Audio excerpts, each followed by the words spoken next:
waiting for tonight all week. Welcome back to my dark corner of this sick world. Do you mind terribly if I sit at your feet and worship you for a while?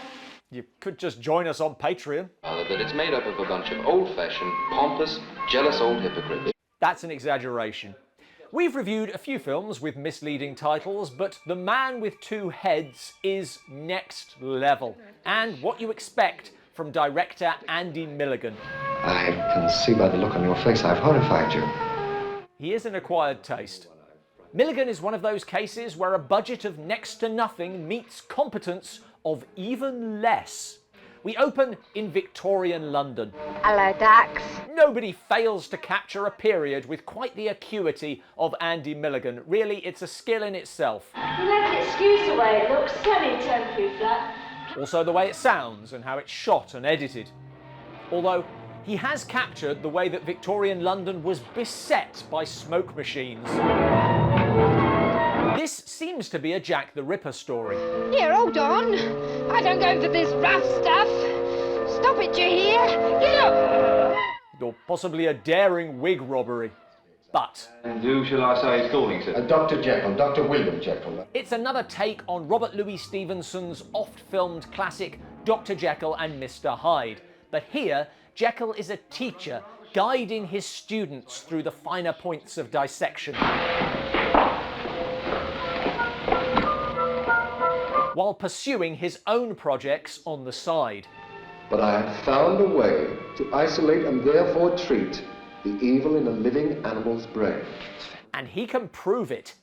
I have been experimenting with everything from guinea pigs to larger animals such as horses and gorillas. Thank God we need no longer fear evil guinea pigs. But how can you tell if a guinea pig, or for the sake of argument, a human, is evil? In a few moments, the area of evil should begin to show up with a shade of green. See? He's invented a chemical dye that highlights evil in the brain. Now, the darker the shade, the more the evil. The lighter the shade, the lesser. Not of tremendous use, since you'd have to remove the brain to determine if this particular horse was evil. I have discovered that within the hour, the patient's skin turns a light shade of green also. Just so we're clear, yes, this is a film in which the protagonist has found a way to turn evil people green. Bad news for Elphaba, you can defy gravity, but not Dr. Jekyll. Unbelievable. Actually, what's unbelievable is that having introduced this idea, it plays no role in the plot, and in fact is never mentioned again. Even the brain dye is only mentioned once more. It works. I see that table's evil too. Jekyll's discoveries continue to come thick and fast. I found a way of removing evil from the brain. It's been a very productive day. But he reckons without a klutzy student. If this were to be lost, it might never be discovered again.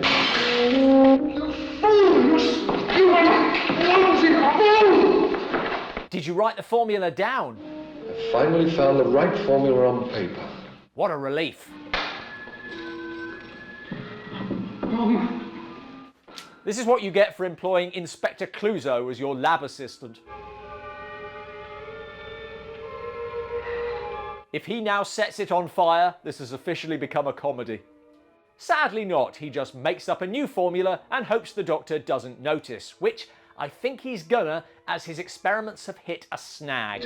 How can I carry on my experiments if I haven't the animals to work with? Surely we haven't run out of evil gorillas already. And so, the obvious next step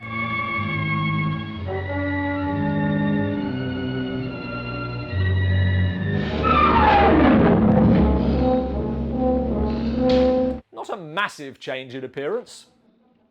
I should explain something the film could have explained more clearly.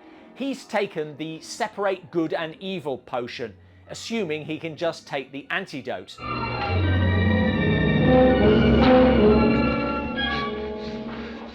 That's the one that his assistant messed up, and so we're into the section that every Jekyll and Hyde film relishes: violence, a little light debauchery. You be my doggy, eh? Nice doggy. And sadism. And though he turns back into mild-mannered Dr. Jekyll, elements of the Hyde persona still break through. All women should be in bed to be used. Though he tries to control himself. I think you'd better go. And that goes for you too. While as Hyde, he terrorises his clumsy student. I don't know you. Although you do look a lot like my teacher, and continues to indulge in low-budget depravity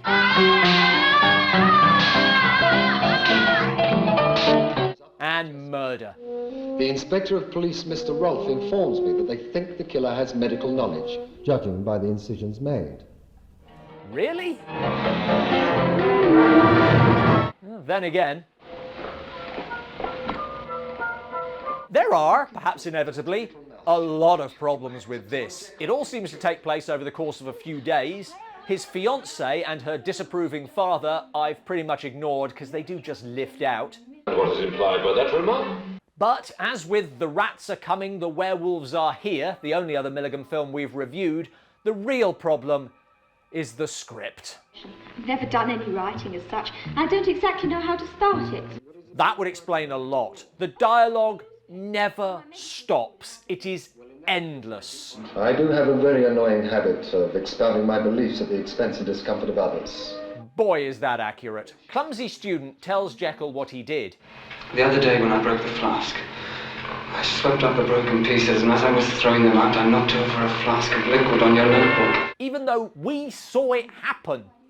Worse, he then tells Jekyll's sister the entire story, start to finish, again. After he made a flask of the formula, used as a treatment to counteract the first formula, I broke it. If this was just incompetent, it would be quite funny. It's the tedious that makes it unwatchable. What on earth are you talking about?